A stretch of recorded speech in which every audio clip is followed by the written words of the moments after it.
The stars looked different from the bridge of the Resilient.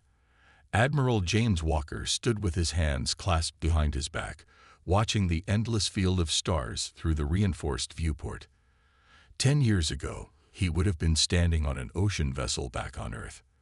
Now, he commanded humanity's most advanced warship, leading the Earth Defense Fleet into an age of space exploration that their ancestors could only dream about. Admiral, we're picking up unusual energy readings at the edge of the solar system. Lieutenant Tom Reed called out from his monitoring station. His voice carried a mix of excitement and concern that made Walker turn away from the viewport. "Show me," Walker ordered, moving to the central display table. A holographic map flickered to life, showing a cluster of unknown signatures moving in formation. They were like nothing humanity had encountered before, and they were heading straight for Earth's outer colonies. The bridge crew worked in focused silence, broken only by the soft beeping of instruments and quiet murmurs between officers. Humanity had prepared for this moment since they achieved faster-than-light travel 5 years ago. First contact was inevitable. They just hadn't expected it to happen so soon. "Send word to all colonies to go to alert status," Walker commanded. "But keep weapons powered down. We don't want to appear hostile." He had read enough history to know that first impressions could make or break diplomatic relations. Hours passed as the unknown vessels drew closer. The Resilient and its escort ships held position near Neptune's orbit, a welcoming committee armed with both olive branches and hidden thorns. Walker had positioned his fleet carefully, close enough to show peaceful intentions, far enough to react if things went wrong. The alien ships were beautiful in a strange way. They emerged from light speed in perfect formation, their hulls gleaming with a metallic purple sheen that seemed to absorb nearby starlight. Their design spoke of advanced technology and careful engineering, smooth curves and geometric patterns that made Earth's best ships look like crude boxes in comparison. "They're hailing us," Reed announced, his fingers dancing over his console. Audio and visual. Walker straightened his uniform. "Put them through." The main screen came to life, showing a humanoid figure with features that seemed almost too perfect. Its skin had a pale, metallic sheen, and its eyes held an intelligence that made Walker's spine tingle. "Greetings, representatives of Earth." The alien spoke in perfect English, surprising everyone on the bridge. "We are the Dominion. We have been watching your species' development with great interest." "Welcome to our solar system," Walker replied diplomatically. "I am Admiral James Walker of the Earth Defense Fleet. We're honored to make first contact with your civilization." The alien's expression didn't change, but something in its eyes hardened. "Your recent achievement of faster-than-light travel has brought you to our attention. We have come to offer you a choice." Walker felt his muscles tense. Something in the alien's tone had changed. "What kind of choice?" "A simple one. Join the Dominion as a client race, or face extinction. Your species has potential, but you are young and dangerous. We cannot allow uncontrolled expansion." The bridge fell silent. Walker's mind raced through possibilities, protocols, and potential responses. "That's quite an ultimatum," he said carefully. "Surely we can discuss this as equals. Our species has much to offer through peaceful cooperation." "Equals." The alien's perfect features showed the first hint of emotion, amusement. "Your species still fights among itself. Your technology is centuries behind ours. You are not equals. You are children playing with dangerous toys." The alien paused. "We will give you one Earth day to consider our offer. Choose wisely." The transmission cut off, leaving the bridge in stunned silence. "Sir," Reed spoke up, his voice shaking slightly. "We're detecting massive energy buildups from their fleet. Their weapons make our best estimates of their technology look conservative." Walker's jaw tightened. "Send word to Earth. Priority channel. We need tow." He never finished the sentence. A flash of light from the main screen drew everyone's attention. Where the colony on Europa had been, a cloud of debris now floated in space. 30,000 colonists, gone in an instant. Message from the Dominion. Reed reported, his voice hollow. They say that was a demonstration, to help us make the right choice. Walker stared at the screen, at the debris field that had once been a thriving human colony. His hands gripped the command rail, until his knuckles turned white. The Dominion had made a critical mistake, one that countless others had made throughout human history. They assumed that a show of overwhelming force would cow humanity into submission. They didn't understand that humans were at their most dangerous when backed into a corner. "Send word to all colonies," Walker ordered, his voice steady despite the rage building inside him. "Initiate scatter protocol. Full communications blackout except for emergency channels." He turned to his weapons officer. "Power up all systems." Quietly. "Sir." His executive officer stepped closer, speaking in a low voice. "They could wipe us out. Their technology is advanced, yes." Walker cut him off. "But they made 3 mistakes. First, they threatened us. Second, they killed our people. And third," he smiled grimly, "they gave us time to prepare." "Orders, sir?" Reed asked from his station. Walker looked around the bridge, meeting the eyes of each crew member. He saw fear there. Yes, but also determination. Humanity had fought impossible odds before. They had survived ice ages, plagues, world wars, and their own near destruction of Earth.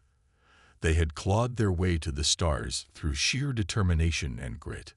"Send one message to Earth," Walker commanded. "Tell them, humanity does not surrender." He turned back to the viewport, watching the Dominion ships looming in the distance. "Then begin emergency evacuation of all nearby colonies. Contact the mining fleets. Tell them to implement Protocol Dark Winter. And get me a secure line to Defense Command." As his crew rushed to comply with his orders, Walker allowed himself a moment of quiet reflection. The Dominion thought they were dealing with children playing with dangerous toys. They were about to learn that humanity's greatest weapon wasn't their technology or their ships. It was their absolute refusal to submit to tyranny. "Sir," Reed called out, "Defense Command is online. They're awaiting your report." Walker squared his shoulders and headed to the secure communications room. The next few hours would determine humanity's response to this threat. He had studied enough history to know that humanity's greatest achievements often came in its darkest hours. The Dominion had just ensured their own worst nightmare, a unified human race fighting for its survival. They would learn, as so many others had throughout history, that backing humanity into a corner was a deadly mistake. The war for human survival was about to begin. Commander Kate Miller watched from the bridge of her ship as the last mining vessel disappeared into the asteroid field. 3 months had passed since the Dominion's ultimatum, and humanity had spent every second preparing for what was coming. Her ship, a converted mining vessel named Shadow, looked nothing like a warship, and that was exactly the point. "Status report on the Dominion patrol," she ordered, keeping her voice low despite being in the safety of her own bridge. Old habits from her time running stealth missions had stuck with her. 2 heavy cruisers, moving in standard sweep pattern, her sensor officer reported. They still haven't adjusted their sensors to penetrate the mineral interference from the asteroids. Miller allowed herself a small smile. The Dominion's arrogance was becoming their greatest weakness. They saw human mining ships as primitive tools, not worth their attention. They didn't realize that every retreat, every abandoned colony, was part of a larger plan. Her communication officer suddenly raised a hand. "Message from Dr. Thompson's team on Mars base. They finished the first batch of hybrid weapons, ready for testing." This was the news they'd been waiting for. While Miller's fleet played hide and seek with Dominion patrols, Earth's scientists had been working around the clock. Every piece of destroyed Dominion technology was studied. Every encounter provided new data. Dr. Robert Thompson had promised results, and he had delivered. "Send word to all ships," Miller commanded. "Operation Hornet's Nest begins in 6 hours. I want every ship in position by then."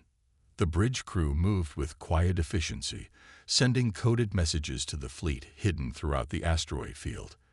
To any Dominion sensors, they would look like random mineral deposits, their power signatures masked by the natural radiation from the asteroids. Miller thought back to the meeting where this strategy was born. Admiral Walker had given her an impossible mission: prove that humanity's outdated mining ships could hurt the mighty Dominion fleet. She had spent weeks studying their patrol patterns, their response times, their protocols. The Dominion was powerful, but they were also predictable. "Commander," her tactical officer called out. "All ships report ready. Dr. Thompson's upgrades have been distributed to the entire fleet." Miller nodded, checking the time. "Begin broadcasting the distress signal. Let's go fishing." Minutes later, a fake distress call began emanating from deep within the asteroid field. It was a common enough occurrence in mining operations, nothing that would raise suspicion. As predicted, the two Dominion cruisers altered course to investigate. "They're right where we want them," Miller muttered. "All ships, prepare to execute on my mark." The Dominion ships moved deeper into the asteroid field, their superior technology allowing them to navigate with precision. They never suspected that each asteroid they passed could be hiding a converted mining vessel, equipped with hybrid weapons that combined human ingenuity with stolen Dominion technology. Now, the asteroid field came alive. Mining ships burst from their hiding places, their new weapons powered by crystalline matrices stolen from Dominion wreckage. The first shots caught the Dominion ships completely by surprise, their shields tuned for much more powerful energy signatures. "Multiple direct hits," her tactical officer reported with barely contained excitement. "Their shields are fluctuating.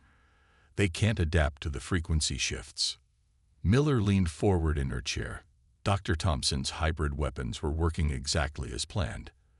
The Dominion's adaptive shields couldn't cope with the rapidly changing energy signatures produced by human-modified crystals. "Second wave. Execute attack pattern Delta," she ordered.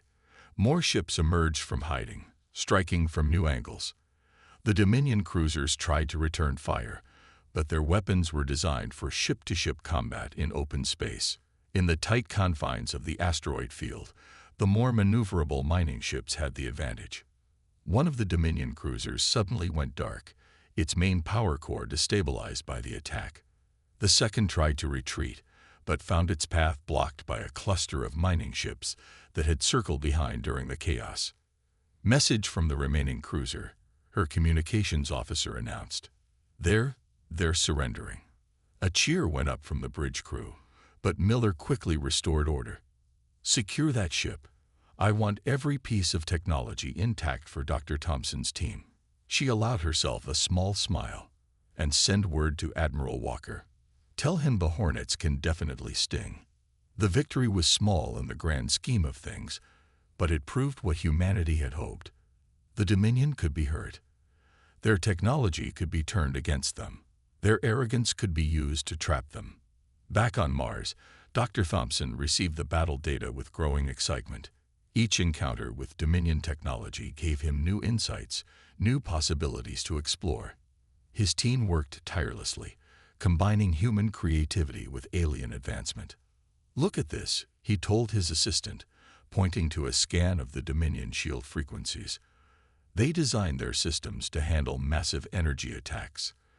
They never considered that we might break their shields with thousands of tiny, constantly changing pulses." The lab was filled with captured Dominion technology, each piece being carefully studied and modified. Thompson's team had discovered that human computer systems, while primitive by Dominion standards, could be used to introduce chaos into their perfectly ordered technology. "Sir," one of his researchers called out, "you need to see this. We found something in their atmospheric processing systems."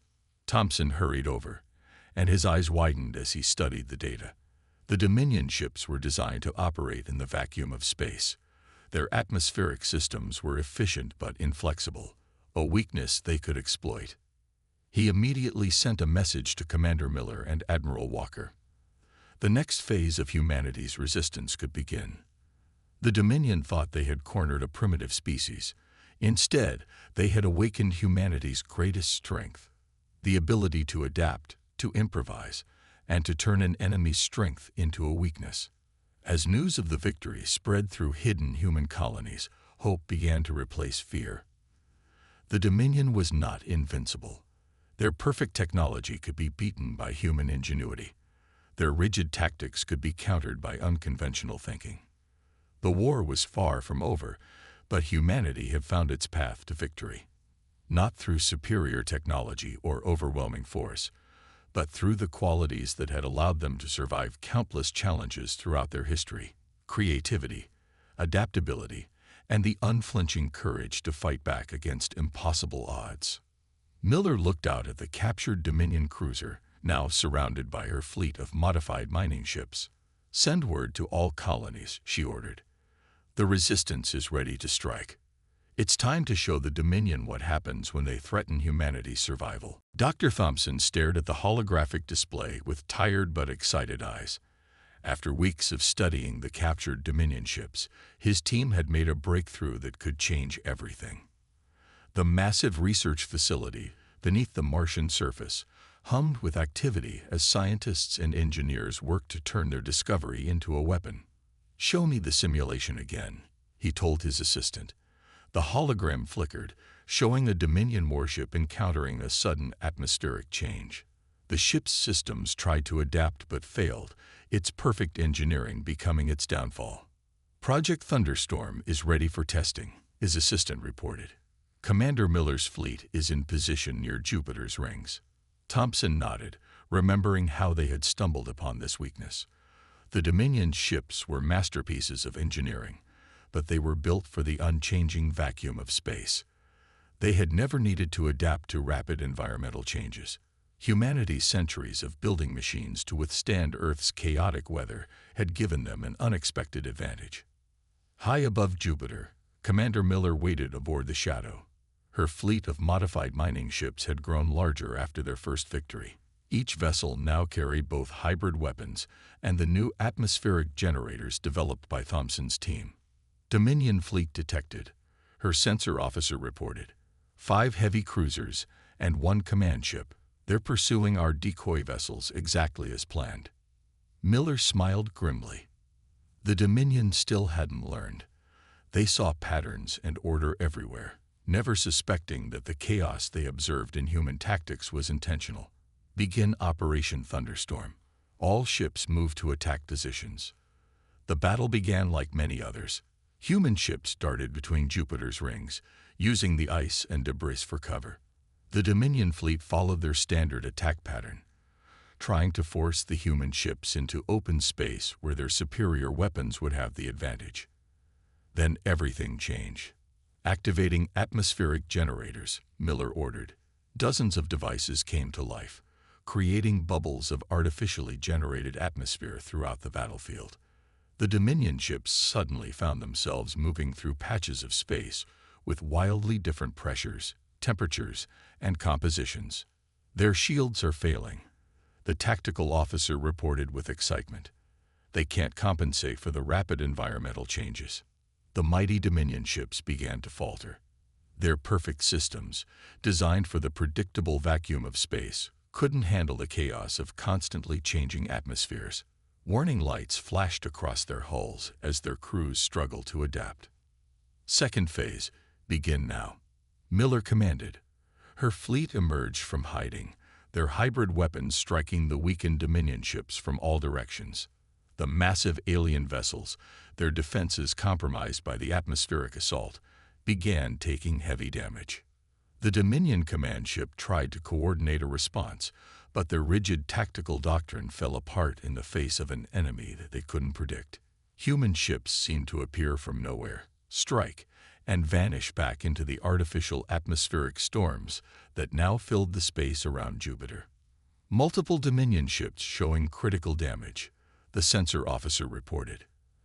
"They're trying to retreat, but the atmospheric interference is disrupting their faster-than-light drives." Miller watched as the carefully laid trap closed around the Dominion fleet. This was more than a victory. It was proof that humanity had found a way to defeat even the most advanced alien technology. Back on Mars, Dr. Thompson received the battle data with growing excitement. "Send word to Admiral Walker," he told his team. "Project Thunderstorm works even better than we hoped. The Dominion's ships can't handle rapid atmospheric changes without completely rebuilding their environmental systems." The news spread quickly through the human resistance.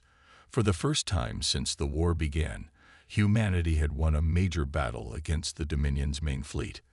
More importantly, they had found a fundamental weakness in Dominion technology.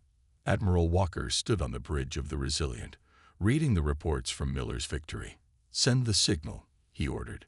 "It's time for all human forces to begin the counteroffensive." Across the solar system, hidden human colonies and fleets received the message they had been waiting for. Mining ships emerged from asteroid fields, their holds filled with atmospheric generators and hybrid weapons. Research stations revealed themselves to be military bases, launching squadrons of fighters modified with Dr. Thompson's technology. The Dominion's perfect order began to crack. Their fleets, spread thin trying to control human space, suddenly found themselves under attack from an enemy they had gravely underestimated. Every battle brought new surprises as humanity combined their stolen technology with unconventional tactics.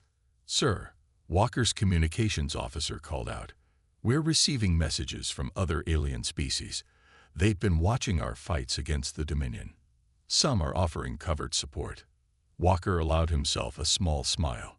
The Dominion's reputation for invincibility was crumbling. Other species, long intimidated by their power, were beginning to see hope in humanity's resistance. On the front lines, Commander Miller's fleet grew bolder with each victory. The Shadow led raids deep into Dominion-controlled space, striking supply lines and communication centers. The enemy's rigid hierarchy proved increasingly vulnerable to human unpredictability. "They still don't understand," Miller told her crew after another successful raid. "They think technology alone wins wars. They forgot that the most dangerous weapon is the determination to survive." The tide of war had turned, not through superior firepower or advanced technology, but through human ingenuity and adaptability. The Dominion's perfect order was being undone by the very chaos they had dismissed as primitive. Dr. Thompson's team continued to develop new weapons, combining human creativity with captured Dominion technology. Each victory provided more alien tech to study, more weaknesses to exploit. The resistance that had begun with converted mining ships now fielded weapons that could challenge the most powerful Dominion vessels. The war was far from over, but humanity had proved what Admiral Walker had known from the start. Backing humans into a corner was always a deadly mistake. The species that had survived ice ages, plagues, and their own destructive tendencies would not bow to alien demands. The Dominion had wanted order. Instead, they had unleashed chaos, and humanity was its master. Admiral Walker stood at his familiar spot on the Resilience Bridge, but everything else had changed. The ship's hull now incorporated Dominion technology. Its weapons were a hybrid of human and alien design, and the crew worked with a confidence that came from months of victories. "Status report on the Liberation Fleet," he ordered, studying the tactical display showing human forces spread across the solar system. "All battle groups report ready," Lieutenant Reed responded. His console, once purely human technology, now displayed holographic readouts adapted from captured Dominion ships. "Commander Miller's group has finished placing atmospheric generators throughout the Mars orbital zone." Walker nodded. The plan had taken weeks to prepare, but it was finally ready.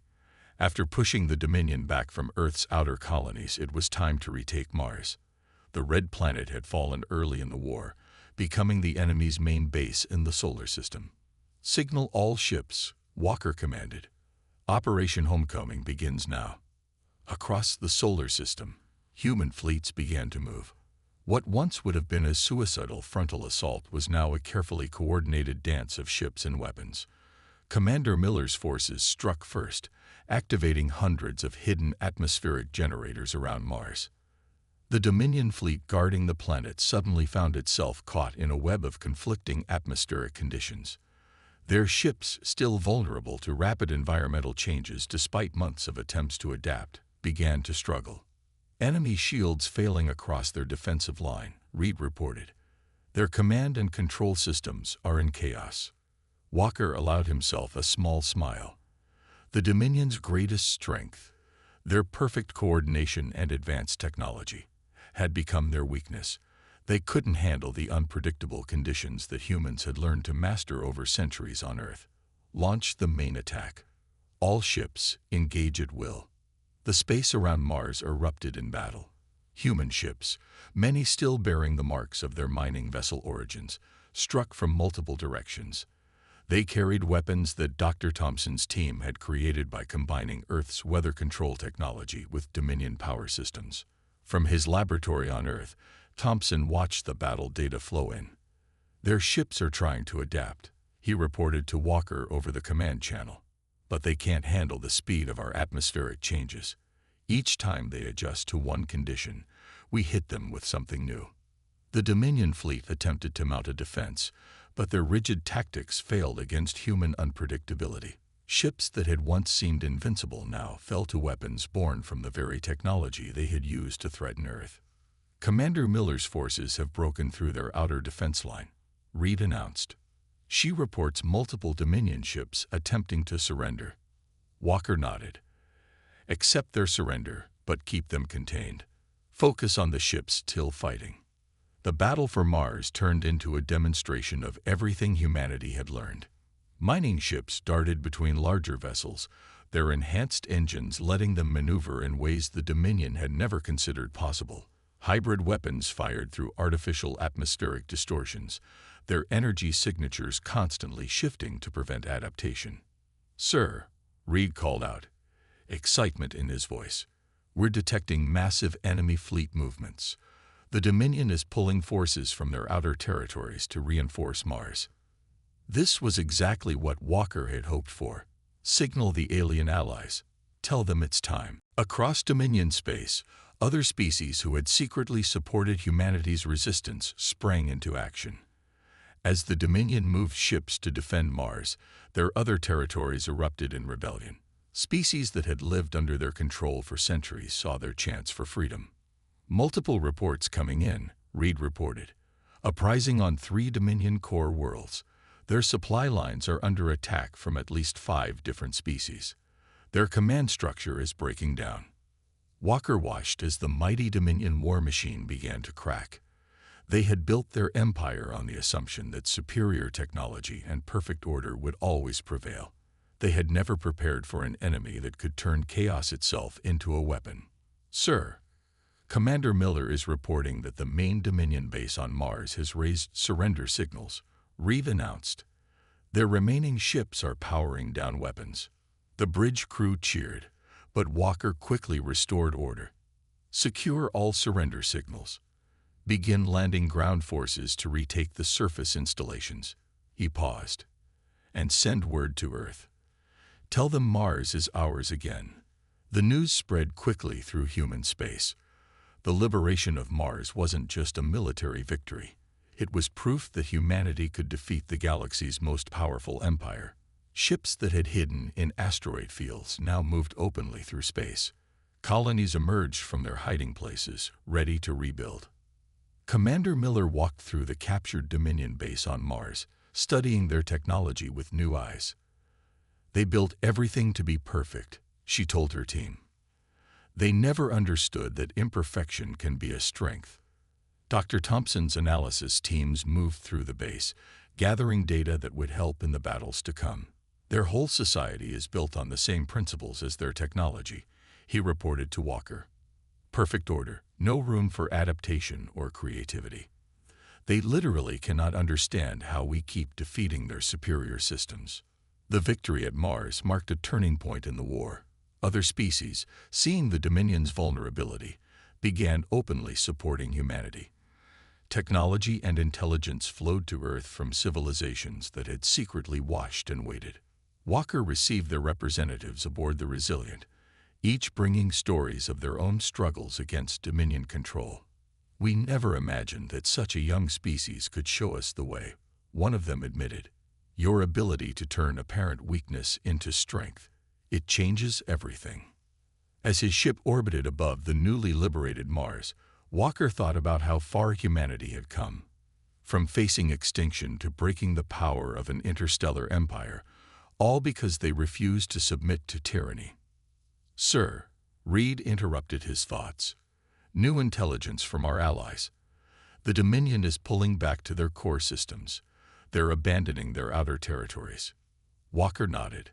The empire that had threatened to destroy humanity was now fighting for its own survival. "Prepare the fleet," he ordered. "It's time to take the fight to their home systems." The war wasn't over, but its outcome was no longer in doubt. Humanity had proven that determination, adaptability, and the courage to fight against impossible odds could overcome any advantage in technology or power. The stars that had once seemed to hold only threat and terror now beckoned with promise. Humanity was ready to take its place among the galaxy's powers, not through conquest or dominance, but by showing that true strength comes from embracing chaos and learning to thrive in adversity. The Dominion home system hung before them, its 3 suns casting multiple shadows across the assembled human fleet. Admiral Walker had never seen so many ships gathered in one place. Former mining vessels flew alongside captured and modified Dominion cruisers, while ships from allied species filled the gaps between them. "Final report on enemy positions," he ordered, studying the tactical display that showed the Dominion's last line of defense around their homeworld. "They've gathered everything they have left," Lieutenant Reed reported. "Over 300 capital ships, all of their remaining superweapons, and their planetary defense grid is fully activated." Walker nodded. The Dominion had retreated across the galaxy, abandoning their empire to make a final stand where their civilization began. They had expected humanity to hesitate before attacking such a heavily defended position. They still didn't understand their enemy. "Signal Commander Miller," Walker ordered. "Begin Phase 1. The Shadow led a group of fast attack ships toward the outer defense line. Each vessel carried the latest version of the atmospheric generators that had proven so effective against Dominion technology.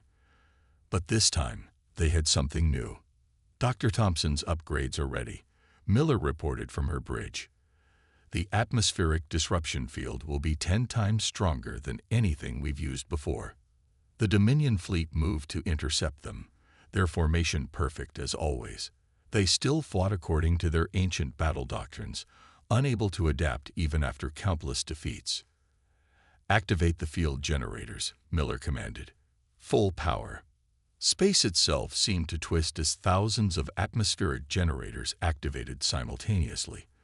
The carefully arranged Dominion fleet suddenly found itself caught in a storm that made their worst planetary weather seem calm by comparison. Shields failed, engines stuttered, and their perfect formation fell into chaos. "Main fleet, begin the attack," Walker ordered. The human vessels surged forward, weapons firing. They had trained for months to fight in these artificial storms, while the Dominion crews still struggled to adapt. From his position on one of the support ships, Dr. Thompson monitored the battle. "Their adaptive systems are completely overwhelmed," he reported. "They can't handle the speed of the atmospheric changes. Their technology is working against them." The first line of Dominion defenses crumbled. Ships that had once seemed invincible fell to weapons they had inadvertently helped create. The remaining vessels tried to regroup, but human ships struck from multiple directions, using the atmospheric distortions to appear and disappear at will. "Enemy superweapons attempting to power up," Reed warned. "They're having trouble maintaining stable energy fields in the disrupted atmosphere." Walker watched as the massive Dominion weapons, each capable of destroying a planet, struggled to function.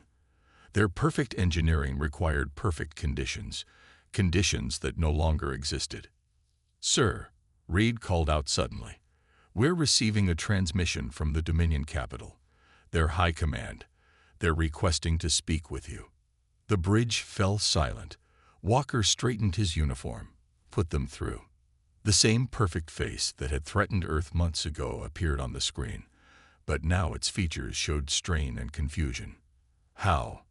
The Dominion leader asked, "How did you defeat our superior technology, our perfect systems? You thought perfection was strength."